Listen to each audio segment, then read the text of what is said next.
todos y bienvenidos a nuestro podcast. Hoy abordaremos un tema que a miles de personas en el país afecta: la crisis en el sistema de la salud pública.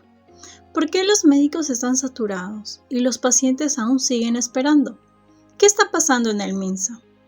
Para responder estas preguntas, contamos con invitados claves del sector de la salud, que nos ayudarán a entender esta problemática. Si bien es cierto, en los hospitales y centros de salud del país, la escena se repite. Hay largas filas, médicos sobrecargados y pacientes que esperan meses por una cita. Pero, ¿qué factores han llevado a esta crisis? Para poder con ello profundizar en el tema, nos acompañan hoy la doctora Tafur, médico del sector público, y la señora Ashley, representante de un colectivo de pacientes, y la doctora Lucero Ramírez, analista de políticas de la salud.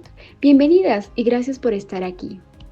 Hoy conversaremos con nuestras invitadas para entender el problema desde distintas perspectivas, tanto en el ámbito médico, en el ámbito de la política y la salud, y en el ámbito de las personas que están siendo afectadas, ¿no?, por la falta de atención médica en los establecimientos de salud. Una conversación necesaria que nos invita a reflexionar y actuar. Acompáñanos. Doctora Tafur, usted trabaja en un hospital del MINSA y conoce de primera mano la realidad del sistema de salud pública.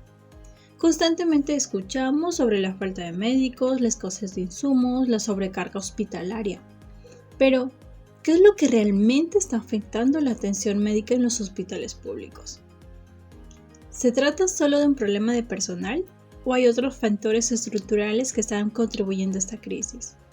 ¿Cómo impacta en la calidad del servicio que reciben los pacientes y en la salud física y emocional del personal médico? Gracias por la invitación. La situación en los hospitales públicos es crítica y multifactorial. Uno de los principales problemas es la falta de personal. En un turno, un solo médico puede atender a 30, 40 o incluso más pacientes, lo que nos deja físicamente y mentalmente agotados. Esto no solo afecta a nuestra salud como profesionales, sino que también impacta la calidad del servicio.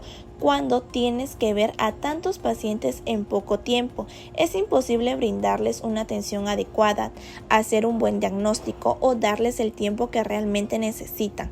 Además, los profesionales tienen que hacer demasiados trámites y papeleo, lo que les quita tiempo para atender a los pacientes. Muchas veces después de su jornada deben quedarse completando informes en lugar de descansar. Esto no solo los agota más, sino que también retrasa la atención y hace que el servicio sea más lento y menos eficiente. Muchos profesionales de la salud están abandonando los hospitales públicos para trabajar en clínicas privadas o en otros países, donde las condiciones son mejores. Los bajos sueldos, el exceso de trabajo y el estrés constante hacen que busquen alternativas. Como hay menos médicos y enfermeros en los hospitales públicos, los que quedan tienen que trabajar más, lo que empeora la calidad de la atención.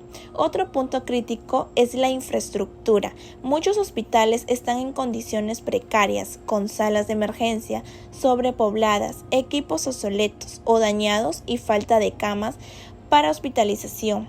En varias ocasiones hemos tenido que derivar pacientes a otros centros porque simplemente no tenemos dónde atenderlos. Señora Ashley, muy buenas noches. Usted, como representante de pacientes, ¿cómo afecta esta situación a quienes esperan atención médica? Es indignante y desesperante. Hay personas que esperan meses por una consulta o cirugía. Cada vez que voy al hospital, la respuesta es la misma. No hay insumos, no hay especialistas disponibles, vuelvan algunos meses. ¿Hasta cuándo? La falta de atención oportuna puede poner en riesgo muchas vidas. Señora Ashley, la crisis en el sistema de salud no solo es un problema de trámites o largas esperas, es una cuestión de vida o muerte. Usted, desde su colectivo, ¿cuántas vidas han perdido por negligencia, falta de insumos o la indiferencia del sistema? ¿Hasta qué punto se ha normalizado que los pacientes mueran en pasillos o sean enviados a casa sin atención médica? ¿Cree que las autoridades son conscientes del sufrimiento real que enfrentan miles de personas o siguen siendo solo números en un informe? En nuestro colectivo hemos conocido casos realmente alarmantes que reflejan la gravedad de la crisis en el sistema de salud pública. Uno de los casos más impactantes es el de una madre que llevaba más de un año esperando una cirugía para su hijo de 7 años. El niño tenía un problema cardíaco que requería intervención urgente, pero la operación se postergó una y otra vez debido a la falta de especialistas y equipos en el hospital. Cuando finalmente consiguieron una fecha, la salud del niño ya estaba tan deteriorada que tuvo complicaciones graves durante la cirugía. También hemos acompañado a pacientes con cáncer que han pasado meses sin recibir quimioterapia porque en el hospital no tenían los medicamentos necesarios. Algunos han tenido que recurrir a rifas o colectas para poder pagar sus tratamientos en clínicas privadas, porque si esperaban al sistema público su enfermedad avanzaba sin control. Otro caso indignante es el de una mujer embarazada que perdió a su bebé porque no recibió atención a tiempo. Llegó al hospital con fuertes dolores y signos de complicaciones, pero tuvo que esperar horas porque no había camas disponibles ni suficientes médicos en turno. Cuando finalmente la atendieron, ya era demasiado tarde. Bien, doctora Lucero, desde su perspectiva en política de salud, ¿qué errores administrativos han contribuido a esta crisis? Uno de los problemas más graves es la burocracia. Los procesos administrativos para contratar médicos, comprar insumos o mejorar la infraestructura son increíblemente lentos. Muchas veces hay presupuesto, pero el dinero no se ejecuta por trabas burocráticas. Entonces, doctora Lucero, el problema no solo es falta de recursos, sino también de una mala administración. ¿Cómo es posible que se asignen fondos para la salud, pero sigamos viviendo con hospitales colapsados, falta de medicamentos y personal sobrecargado? Exacto, también hay corrupción en algunos niveles, donde el dinero destinado a la salud no llega a los hospitales, sino que se pierde en trámites innecesarios, sobrecostos o incluso en malversaciones. Esto impide que los recursos se utilicen realmente en lo que más se necesita, como mejorar la infraestructura, contratar más personal y abastecer los hospitales con insumos esenciales. Además, la falta de digitalización del sistema de citas y expedientes médicos hace que todo sea aún más caótico. Los pacientes deben hacer largas filas desde la madrugada solo para obtener una consulta, cuando podríamos implementar un sistema eficiente de citas en línea. En muchos casos, los historiales médicos se pierden o tardan demasiado en actualizarse, lo que retrasa los diagnósticos y tratamientos. Una solución clave sería la modernización del sistema de salud con tecnología que agilice los procesos y evite intermediarios que solo complican el acceso a la atención. También es urgente descentralizar los servicios de salud, fortaleciendo los centros médicos en distintas regiones del país para evitar que todo recaiga sobre los grandes hospitales en las ciudades principales. Por otro lado, es fundamental mejorar las condiciones laborales del personal médico. Si seguimos exigiéndoles que trabajen en turnos interminables, sin insumos y con bajos salarios, lo único que vamos a lograr es que más profesionales abandonen el sistema de salud pública. Sin médicos suficientes, no importa cuántos hospitales construyamos, el problema va a persistir.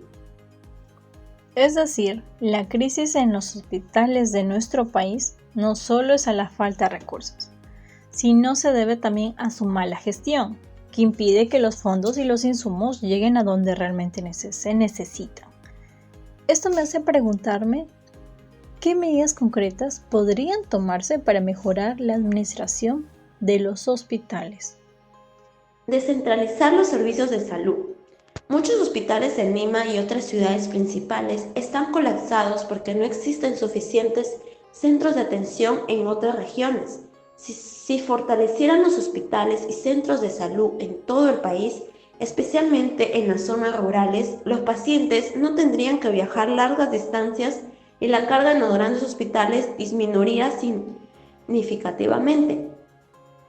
Además, mejorar las condiciones laborales del personal médico. Los médicos y enfermeros trabajan en condiciones precarias, con turnos extenuantes y sin los recursos necesarios. Es fundamental aumentar los sueldos, contratar más profesionales y proporcionarles mejores herramientas para que puedan brindar lo que es una atención adecuada. Si no se mejora su situación, seguirán migrando al sector privado o al extranjero, agravando aún más la falta de personal. Por último, una mayor inversión en salud pública con una fiscalización rigurosa.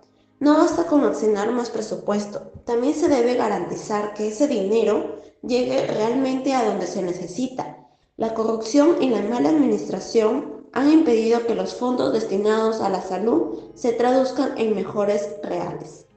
Es necesario establecer mecanismos de control más estrictos para evitar desvíos de dinero y asegurar que cada sol invertido se use correctamente. Está claro que la crisis en el MINSA no se resolverá de inmediato, pero es fundamental mejorar la infraestructura, la gestión y el acceso a la salud pública. La salud es un derecho, no es un privilegio que algunos peruanos tenemos. No podemos seguir normalizando que los hospitales sigan colapsados, que los médicos sigan exhaustos y los pacientes esperen meses, incluso años, a una atención que muchas veces llega demasiado tarde. Necesitamos mayor inversión, transparencia y compromiso por parte de nuestras autoridades, por parte del Estado, pero también es clave que como ciudadanos exijamos soluciones reales. Agradecemos a nuestros invitados por compartir su experiencia. Si este tema te interesa, compártelo y sigue nuestro podcast para más contenido. Hasta la próxima.